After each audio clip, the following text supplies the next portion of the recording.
दोस्तों नमस्कार, मैं दिनेश विद्यार्थी पत्रकार एक बार फिर हेलो न्यूज वर्ल्ड में आपका स्वागत करता हूं। आप देख रहे हैं हेलो न्यूज वर्ल्ड सोच बेहतर कल की। टीएमसी नेता डॉक्टर अशोक तंवर ने आज NH 48 पर टीएमसी कार्यालय का उद्घाटन किया। इस मौके पर उन्होंने पत्रकारों से अलग तौर पर बातचीत भी की।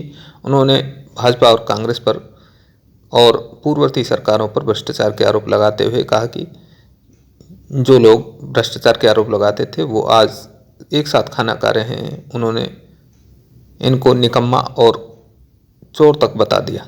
देखिए हेलो न्यूज वर्ल्ड की ये रिपोर्ट। उन्होंने इसके साथ ही भाजपा के लिए साजिश करने वाले कुछ लोगों का नाम लिए बगैर कहा कि ऐसे लोगों की वजह से भाजपा 4 से 47 सीट तक जीत गई है। आप देखिए हेलो न्यूज वर्ल्ड की ये रिपोर्ट। आप हमारे चैनल को लाइक, सब्सक्राइब और शेयर करना न भूलें।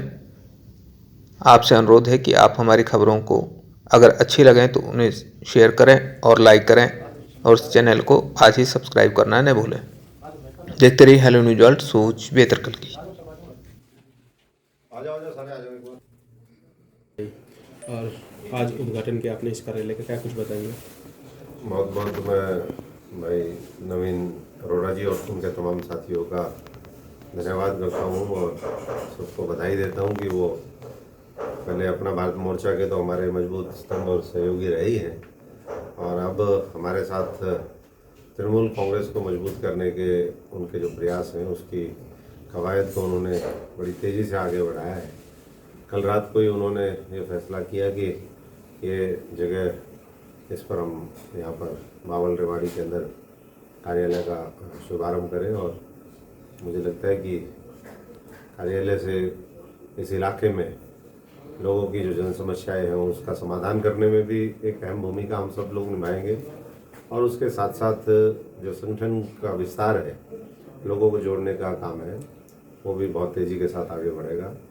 कल हमारी कोलकाता के अंदर मीटिंग है कार्य समिति की, तो उसमें हम जा रहे हैं और आगे इस देश में एक ही विकल्प है जो देशवासी देख रहे हैं, किसान, मजदूर, गरीब आदमी, नौजवान, हमारी माताएं बहनें, हर वर्ग, वो है ममता दीदी, जो आने वाले समय में भारतीय जनता पार्टी की निरंकुश सरकार और शासक इनको बेदखल करने का काम करेगी। तो अगर सब लोगों ने बहुत मेहनत करी हुई है, हम ही लोगों ने पहले विपक्ष की भूमिका निभाई थी, हम ही लोग पहले भाजपा से लड़ते थे। उनके भ्रष्टाचार, अत्याचार, उनके दुराचार, लोगों के ऊपर जिस तरह की जातियाँ वो करते हैं उसके सामने पहले भी हम लोगों की आवाज़ बुलंद थी और आने वाले समय में और बुलंद करेंगे, क्योंकि अब एक मजबूत नेता हमें देश में दिखाई देता है। डॉक्टर साहब बात करें यहाँ पर जब क्षेत्रीय पार्टी या राष्ट्रीय पार्टी जैसे बसपा है, JDU और आप पार्टी वगैरह कई पार्टियां हैं जो यहाँ पर आई मगर वो अपना वर्चस्व स्थापित नहीं कर सकी, तो आप कैसे कर पाएंगे इसमें?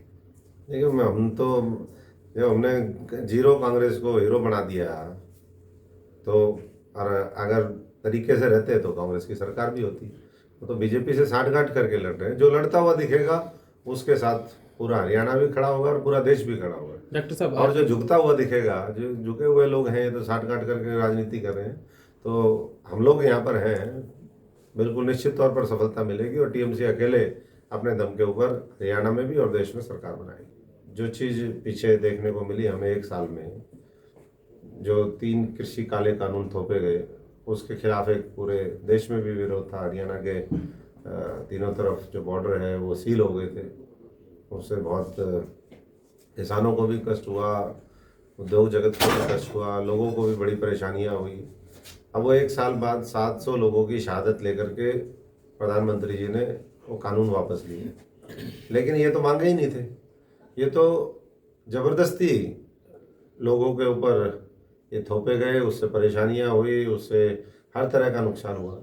लेकिन जो मांग थी वो ये थी कि स्वामीनाथन रिपोर्ट लागू हो, किसानों की आय जो खुद कहते थे दुगनी हो, वो कहीं दिखाई नहीं दे रहा। MSP पे कानून बनाने की बात है, तो मैं तो ये समझता हूँ कि 29 तारीख को संसद का ये शीतकालीन सत्र शुरू हो रहा है, उसमें सबसे पहले उनको ये तीनों काले कानून वापस भी लेने चाहिए और साथ ही साथ उसी दिन MSP के ऊपर भी कानून बनाना चाहिए, ताकि ये किसान जो सर्दी, गर्मी, बरसात हर मौसम की मार झेलते हुए एक साल से बैठे हैं, वो अपने घरों को जा सकें और देश तरक्की के रास्ते पर चल सके। हरियाणा के अंदर जो एक अवरोध पैदा हो गया है, एक टेंशन का माहौल हुआ, हजारों लोगों के ऊपर आज 50,000 से ज़्यादा लोगों के ऊपर केस दर्ज हैं, कितने ही अनगिनत लोगों ने लाठी डंडे खाए, उनके सर फाड़े गए। तो ये मैं समझता हूँ कि इससे अगर हम चाहते हैं कि मुक्ति मिले तो सरकार को किसानों की, मजदूरों की, गरीब आदमी की बात माननी चाहिए। सर, कोलकाता में तो ममता जी का नारा था माँ, माटी और मानुष, लेकिन ना यहाँ पर इस तरीके का कोई वो है, तो आप कैसे यहाँ पर नया नारा देकर स्थापित करेंगे पार्टी देखिए, को? माँ माटी मनुष्य तो पूरे देश का है, वो तो कहाँ बाकी और नए नारे निकलेंगे। अभी विस्तार पूरे देश में जो है वो होगा। तो माँ, हमारी मातृभूमि यहाँ नहीं है क्या? मानस यहाँ नहीं रहते क्या? मानुस और मानस में क्या फर्क है? मानस अपने यहाँ भी है, और माटी जो है, उस माटी से जिसको प्यार नहीं है, मैं समझता हूँ कि वो कुछ नहीं कर सकता देश के लिए। तो ये तो देश प्रेम की भावना से ओतप्रोत होकर के ये बात उन्होंने कही है, और दिल से निकले हुए शब्द हैं। इसके स्वरूप को और शब्दों को आने वाले समय में राष्ट्रव्यापी मुहिम के साथ जोड़ा जाएगा। हाल ही में भैया कि विपक्ष ने, कोर्ट ने जो संज्ञान में मामला लिया है कि विपक्ष ने भ्रष्टाचार किया। बीजेपी का तो वजूद पिछली बार ही साफ था। उनकी तो मुश्किल से 15-20 सीटें आ रही थी। ये कुछ लोग जो हैं, उनके एजेंट के तौर पर जो देश में काम कर रहे हैं, बीजेपी के, मोदी जी के, वो आज उनको चुनाव में मदद कर देते हैं, वो षड्यंत्र रचते रहते हैं। बाकी जनता के बीच में तो वजूद बीजेपी का पहले भी नहीं था। 4 सीटों से एकदम 47 कैसे आई? वही कांग्रेसियों ने तो जितवाया उनको मिलकर। तो ऐसे ही आज भी वो कर रहे हैं। तो वजूद तो जनता के मन से बीजेपी, कांग्रेस दोनों हटी हुई हैं, और देश नए विकल्प की तलाश में, और वो टीएमसी और ममता दीदी विकल्प देंगे। हम सब लोग मिलकर के विकल्प आने वाले समय में खड़ा करेंगे। सत्ता पक्ष, खट्टर सरकार और पहले की सरकार, ये तो भ्रष्टाचारी सरकारें रही हैं, लेकिन एक दूसरे पे किया क्या? 7 साल इनको आ गए। जिनको ये भ्रष्टाचारी कहते हैं, वो तो इनके साथ बैठ के खाना खाते हैं, निकम्मे चोर लोग। तो इसलिए भ्रष्टाचारी ये भी कम नहीं है, वो भी कम नहीं थे। और इनके ऊपर जो है आने वाले समय में जब सरकार बनेगी तो सारी चीज़ें खुलासे होंगे, और जो कार्रवाई जिसके ऊपर बनती है इस कानून के हिसाब से, वो भी आने वाले समय में होगी। जो ये क्या पहला कार्यालय है जो यहाँ पर खुला है, या हरियाणा? हाँ, ये तो अचानक ही इन्होंने, कार्यालय तो अभी पूरे देश में खुलेंगे, पूरे हरियाणा में खुलेंगे। ये तो जाते जाते ही इन्होंने, नवीन जी का इतना समर्पण है कि हम इनको मना नहीं कर सकते कुछ भी।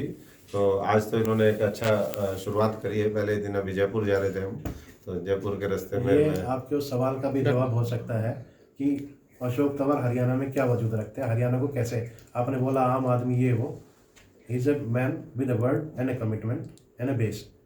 तो वो चीज़ें आपको बहुत जल्दी दिखेंगी। ये तो एक इशारा ही तो है छोटा सा, आप इस तरीके से ले सकते हैं इस चीज़ को।